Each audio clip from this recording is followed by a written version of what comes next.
Welcome to 4.0 to Pro, the pickleball podcast that focuses on a single shot, tip, or strategy to improve your pickleball game with every single pocket-sized episode.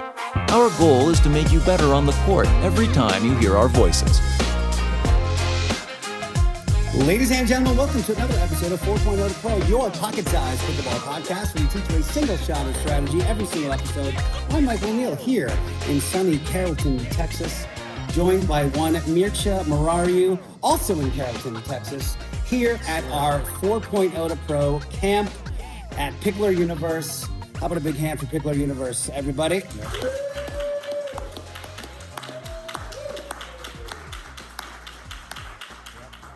So, dude, this has been awesome. We're having a blast here with the campers. We are. How's it been for you so far? It's been amazing. This facility is incredible. They have just a ton of courts, great spacing, beautiful courts. Couldn't have just nicer people here that have been just supporting us.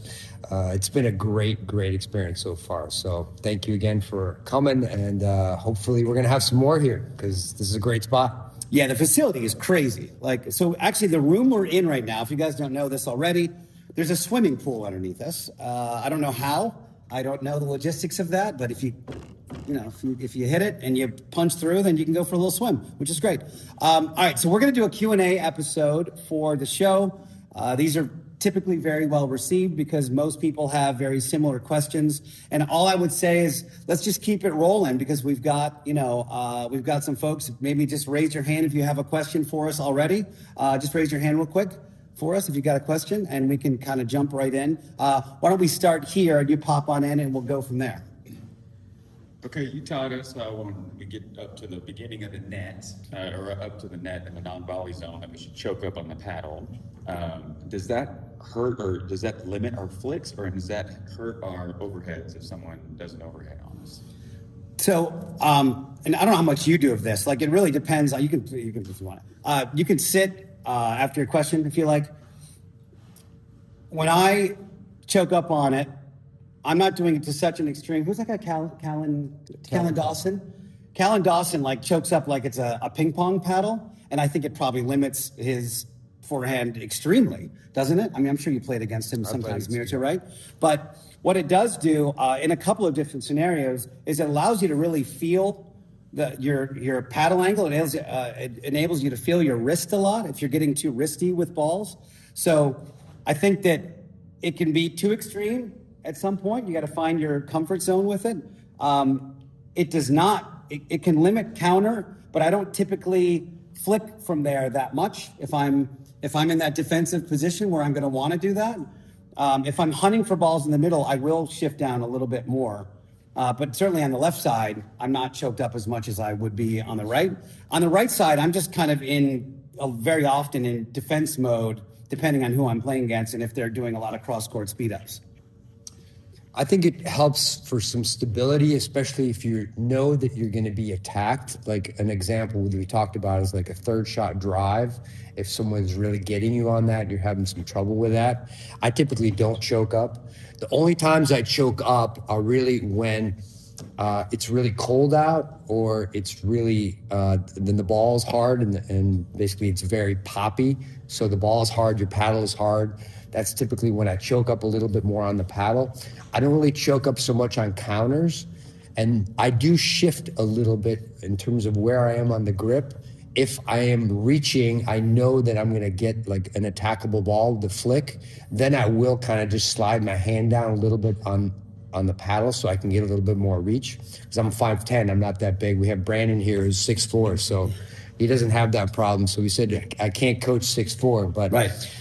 So anyway, you need to find your comfort zone. So that's the beauty about pickleball, is that everyone has different styles. Like Callan Dawson is a perfect example. He has a unique style, but he's a very effective, excellent pro player. For the most part, I would say you need to find something consistent that you can, you don't have to switch, especially during hands battles. Like, you don't want to be switching your grips during hands battles, moving it up or down. But if it's a slow ball and you want to choke up a little bit and get some control on a dink, or you know that you're about to get attacked from the baseline and you want to give your paddle some stability, then by all means choke up if that helps a little bit. We talked a bit as well about sometimes shifting the paddle grip like 1 notch or like 1/8 of an inch, just to give you a little more Eastern, a little more of a flat shot as you're punching from your body versus having it be fully continental. So maybe would it be a little Easternental?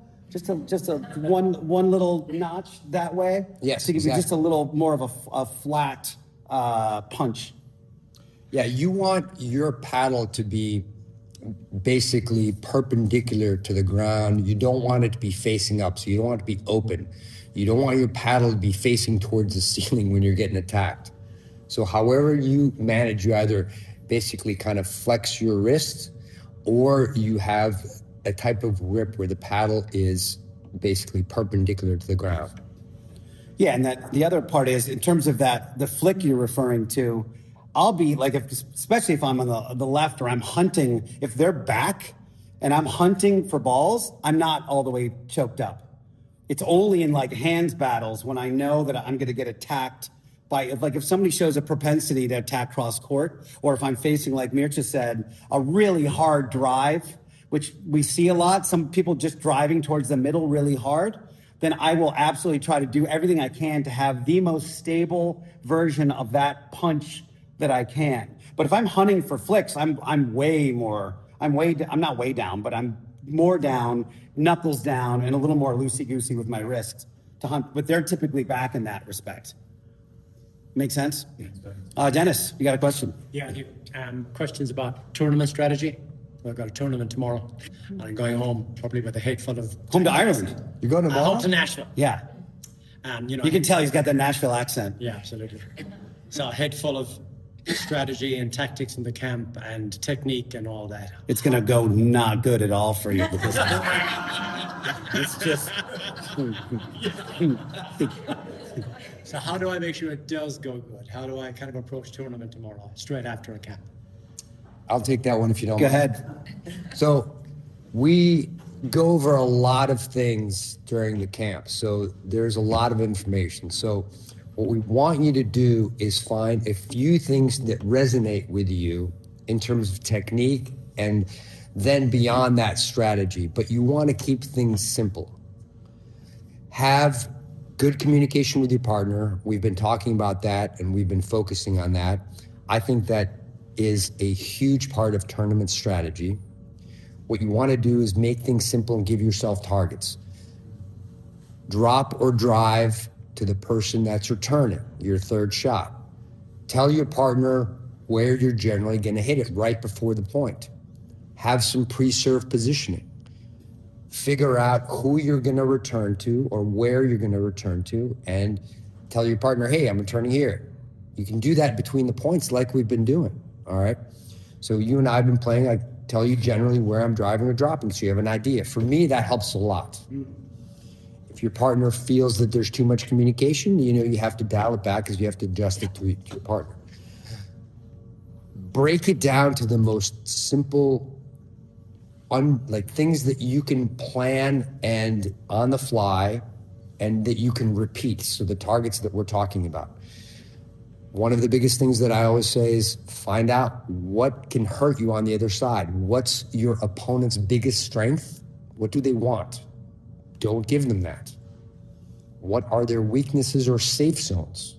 Someone's backhand isn't as good, generally. They can't attack. They cannot attack off the bounce.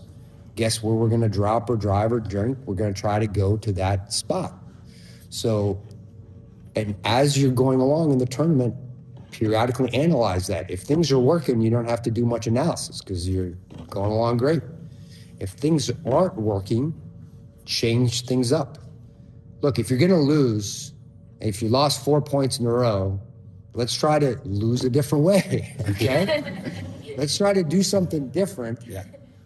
Whether it's switching sides, whether it's targeting the different player. But the biggest thing is to have a general concept of the types of things that you need to plan and talk to your partner to plan them together so you're both on the same page. That's really the fundamental aspect of developing strategy, and you need to do it with your partner because you could have the best strategy in the world, and if your partner has no idea what they're doing, what you're doing or what they're doing, and they're doing the opposite of what you're doing, it's not going to go well. So you really need to do that with your partner. So that's my advice. So a couple of things on that. It's worth having that conversation before you start playing. Hey, let's try to identify their weaknesses and strengths right away. And then after a few points, just be like, what are you seeing? Like, what have you noticed so far? Here's what I'm seeing so far. Are you kind of seeing what I'm seeing? Tournament play, if you don't have a ton of experience with it, is so radically different than rec play because you don't have to be nice to anybody. What you have to do is identify their weakness and fire at it as much as humanly possible. It's not the time. Then somebody said to me once, the best way to get terrible at something is to take a lesson. So for a while after all of this info, you got to embrace the suck because it's just going to dip. Your footwork might be wrong or your paddle angle might be wrong, but then you're going to be playing and go, oh, it showed up in the middle of that point. I just did that thing. You guys see that thing? I just did the two-way roll, like or whatever. And it's very exciting. And before you know it, like my story on that is back in the day in racquetball, I had a very weak backhand. And I had a pro. I was doing all this crazy stuff to try to hit it. And then I had a pro that was like, just this. Don't overcomplicate this. And this is a 100% true story. For me being as competitive as I was, I did not win a single racquetball game in October or November. I lost for 2 months, and I was playing 3-4 times a week. And for a guy that likes to win, that was not great for me. But I would put my headphones on, and I just kept working the backhand. By the end of December, it started showing up a little bit. But by January, don't hit it to Mike's backhand, because it ain't coming back. It was a diabolically great shot because I kept pounding away at it, but I had to embrace the suck for a couple of months, and that is kind of part of what we have to do. All right, Beth? I'm nice to everyone in tournaments and rec games. Yeah, just for the record. He's just an angel. He didn't body bag a guy 4 times the first time we played the other day at all. Thwack! And he was like, thwack! And I'm like, dude, what's pickleball? I'm like, all right. Anyway. Hi guys, first off, thank you for another great camp. Tons and tons of great information. But I was wondering if you could speak to a few different ways how I can apply pressure to my opponents and keep the pressure on. Cool. Want to start? Sure. So it depends on the scenario, but one of the things that we've talked about that I think is really underappreciated is the role of the non-returning partner. Mm-hmm. We've focused on that in the camp. And so your role as the non-returning partner is to, number one, help your partner get up, and number two, put pressure on your opponents. So if you can take that middle ball, and it helps if your partner that's returns, if they're on the right side, they return either straight ahead, so down the line, or in the middle. And if they're on the left side, if they're returning, they do the same. So that way you can kind of control that middle. And I think that's really an underutilized and underappreciated component of the game. So that's one way to do it. The other way to do it is with your court positioning. So we've talked about following the ball or kind of pinching that middle. So if you are on the left side and you are pulled out a little bit wide, but you hit a good cross-court dink, then you shade back towards the middle up to the line to kind of hunt for that ball. And if you're a partner, if you're a right side player and your partner is on the left and they hit that same dink, you want to pinch a little bit towards the middle and get up to the line, so that way you're putting pressure on your opponent. So that's another way to put pressure on it. One of the biggest ways to put pressure is to find that weakness, and if you can, if it keeps working, keep pressing that weakness. So we talk about, let's hit aggressive dinks to the right foot, left foot, let's move them around. Well, guess what? If they miss 2 or 3 dinks on their backhand or their forehand, and you see that someone's a little tight, guess what? We're hitting every single dink and every single ball that we can get to that spot, that's where it's going. So those are some ways to put pressure on your opponents, and you keep applying that pressure. You want to make them uncomfortable. And that goes back to what are their strengths and what are their weaknesses. And a lot of times I see matches unfolding where people are, either going back and forth with side outs or losing a bunch of points in a row. And not only are they not applying pressure, they're giving their opponents what they want. Like an example might be, Michael and I are playing and I'm dinking straight ahead to the guy in front of me on the right, and he's crushing Michael with his forehand. And, I'll see players say, oh, you got to get that. You got to be ready. Well, it's my fault that I'm giving my opponent exactly what he wants and he's crushing Michael. It's not Michael's fault. A lot of people will look at that scenario and say, oh, Michael's not ready. He doesn't have good hands. But no, it starts with the intent of what I'm doing and what they want. And if I give them what they want, they're going to be up in the points. So these are the things you really need to think about. And, back to your tournament strategy, that's going to help you the most. Find those weak spots. In a general sense, I love the idea of shrinking the court and kind of what I said this morning, which was make them prove to you that they have the shots. If someone's going to lace a ball down a 18-inch alley, all right, they've got that. Okay, then now I have to adjust to that. Most people don't. So if you want to be that person who's up front and you can pinch middle and be really aggressive in the middle, you're going to take that away from them.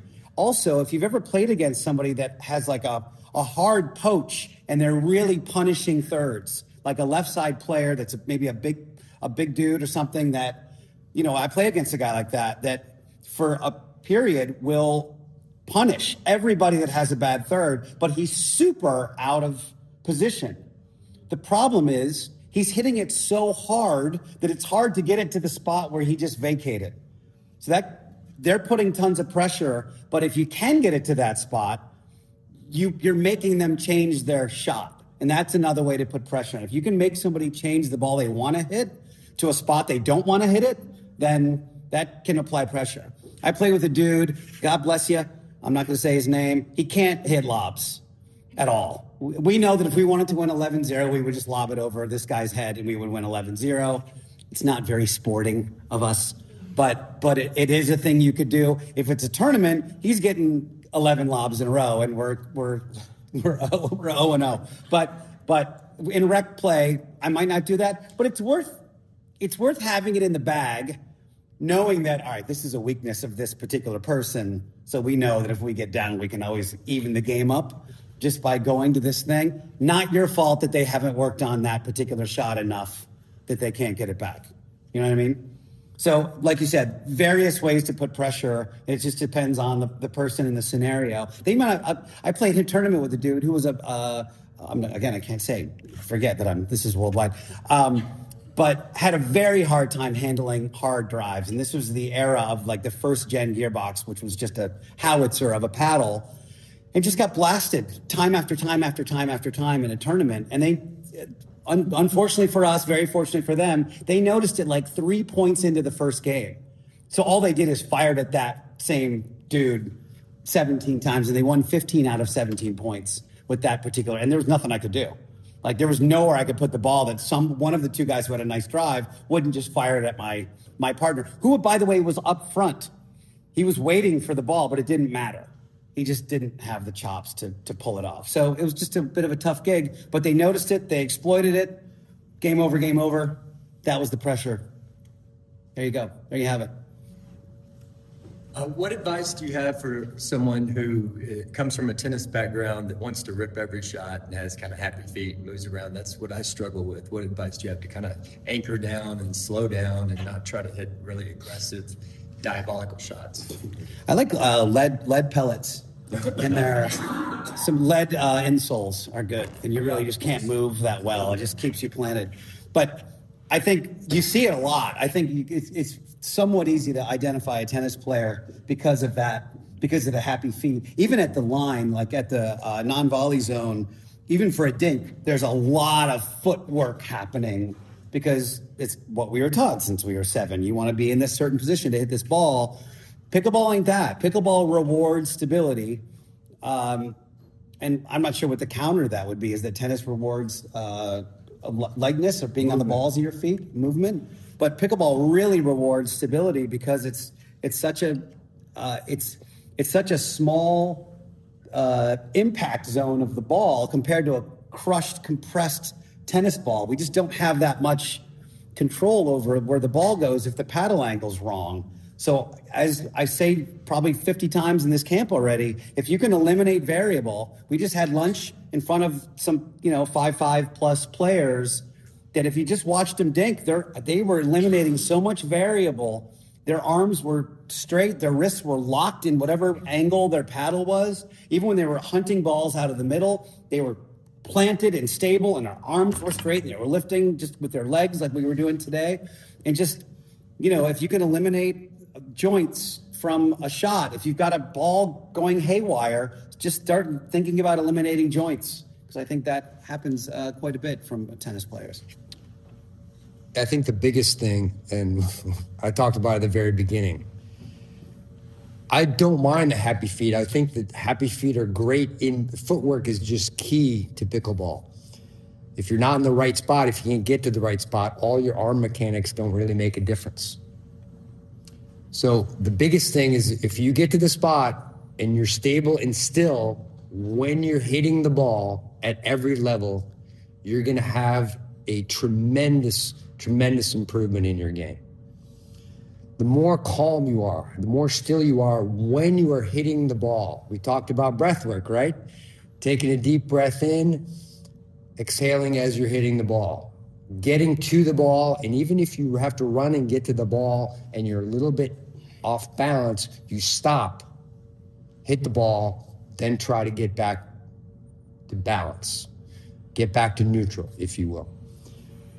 The more you move through the ball, the more likely you are to hit it off the sweet spot, the more likely you are to have the ball carry, go either deep or wide. So the biggest thing is just to get to the spot, hit it. In tennis, you really need that momentum to cover the court. Have you all been on a tennis court lately? I mean, it feels ginormous. It's a football field. I mean, I can't believe I used to play. Yeah. I mean, I started off playing when I was about 8, 9 years old, played through college and played some satellites and circuit a little bit. And I mean, I spent just countless thousands of hours on the tennis court. And then now I go back and it just feels like exactly like you said, like it's a football. Should be 4 courts on this. Yeah. So with a hard paddle and a hard ball and a smaller court, and the biggest impact that you will see is really in the transition zone and when you're dinking. And the other, obviously, if you're taking swinging volleys, so we worked on that today. When your volleys are compact, even on putaways, remember, if you have a high ball like that's a little bit above your head, and you take a giant swing, by the time you actually hit the ball, it's down at your chest level, or maybe even at your, at your waist. By the time you take that giant swing and you hit it in the net, so the closer you are to the net, the less backswing, the less follow through. And I think the biggest thing is to eliminate that backswing as much as you can. I've learned that even with returns, lately I was out in Aspen this summer, which I obviously mentioned before, but I mean, it was incredible how difficult it was to basically dial in serves and returns. And what I learned is that, and it really helped me a lot, is because I've learned that I don't need a backswing on returns, especially if someone's hitting a hard serve. I just basically put my paddle to the side and then push it forward. I use their momentum to get that return, and it helps my control. So really, those are the biggest things. Remember when I told you that? And you were like, no, the air's exactly the same in California. I'm like, no, it's not. I'm hitting every ball 4 feet out when I'm trying to serve or return it. Remember I was in Denver, and I was 4 or 5 feet behind the line just to keep the ball in on a serve. It was crazy how much it flies. Michael, you know the deal. It's part of the deal. The other thing I'll suggest is just make a hyper clip of Annalie Waters on the loop and just watch that just for footwork. Just watch her footwork. There's no surprise that the best player in the game has the best footwork in the game. She's just, it's impeccable. And so if you watch her in any doubles tournament match, whether it's gender or mixed, just watch her feet for a game. And you'll go, oh, I see. It's amazing. It's locked in. All right. We have time for one more question, I guess, or two. You said you had one? Yeah, come on in. If you got 15 or 20 minutes before a game, what's your pregame warm-up? What do you make sure that you get ready? We did it this morning. I do. I'll start with light dinks because everything hurts until I start, and then I'll start moving around a little bit straight ahead. Then go cross court, and then do typically Mircha's kind of 3-station drill in the middle of the transition zone. And by the way, this is worth noting. I mentioned to some of you guys today. It doesn't help much when people are just hitting you big dinks in the transition zone. You got to put a little heat on it so we can. Oops, sorry, me having to edit this. You got to put a little heat on it to allow that person to feel what it feels like to dig those balls out, like at game pace. And then I'll hit drives, and then I'll have them feed me a ball. I'll hit a drive, which would represent like a third shot drive, and then I'll hit a drop, and then I'll go back to the baseline, and I'll do 4 or 5 of those to emulate a third shot drive, fifth shot drop, third shot drive, fifth shot drop. That also gets my blood flowing a little bit. If I don't have a lot of time, I'll do groundies at the very beginning because that's going to get my legs moving a little better, and then I'll come back and do that stuff. But I'm sure it's not too different for you. No, it's pretty similar. We usually do dinks straight ahead, kind of warm up a little bit, then some dinks cross court. And then the 3 stages that we talk about is basically one person is up at the kitchen line, the other person is about 2/3 of the way through the transition zone, do a bunch of those, then 1/3 of the transition zone, do a bunch of those resets. Then you go back to the baseline, do a bunch of drives, and that actually helps the person at the net do a couple things. One is try to work on getting the balls at your opponent's feet. So when you're up at the kitchen line, even if someone hits you a good drop that's say about at your knees, you're working on not trying to crush it and basically try to dip that ball at their feet. And then also when the person's driving, you working on those blocks. So that's one of the common scenarios, the third shot drive. And so that's one of the things you want to work on. And then I always take 1 overhead. Just to have it. I just have it in the bag. I need 1 overhead. I love hitting overheads, but I just need 1 to warm up. All right, Dennis, last question. Last question. Duper, the new Duper algorithm. Okay. And the Duper Plus verified scheme. What are your thoughts around those and how to manage those? I have 0 thought on that. You? I haven't even looked at it yet. I just opened Duper for the first time in about 4 months while we were on that court. So I wanted to see how good that number 18 dude was. And he was a 601 or something. Pretty good player. My first thought is really don't worry about your rating. That's my first thought, is go out and play, do your best. Obviously, I understand the need for ratings. I understand for needing, appropriate stratification and for tournaments, but don't focus on it. Don't stress about it. Like, I didn't even know what my Duper was for, I don't know how long it was after it came out.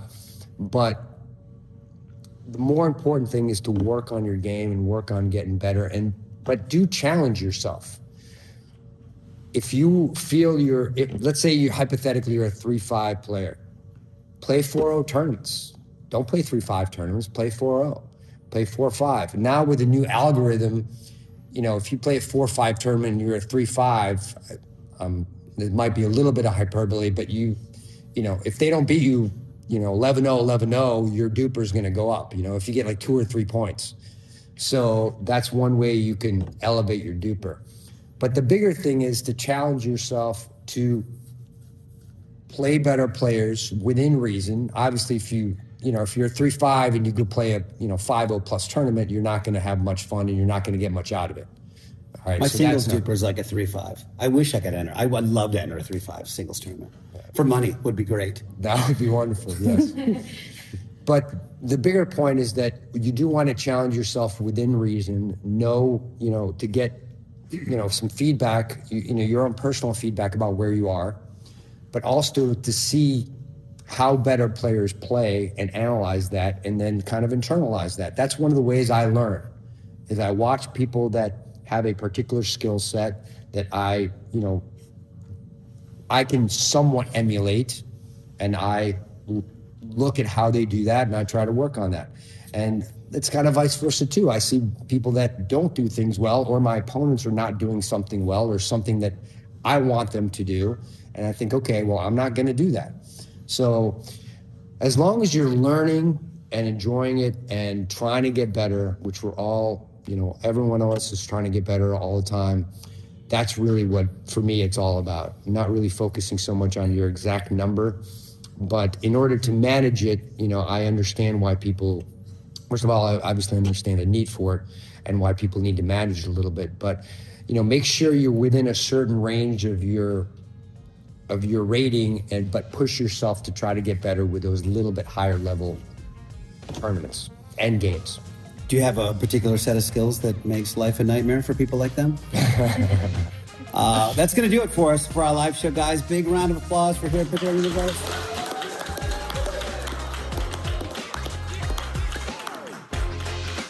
All right, guys, enjoy your day. Enjoy your time on the court. And we'll see you next time. Thank you for listening to 4.0 to Pro. For more tips, find us on Instagram at 4.0 to Pro. If you have a pickleball question, submit it at picklehelp.com. Now, get out there and dominate. But don't forget to have fun.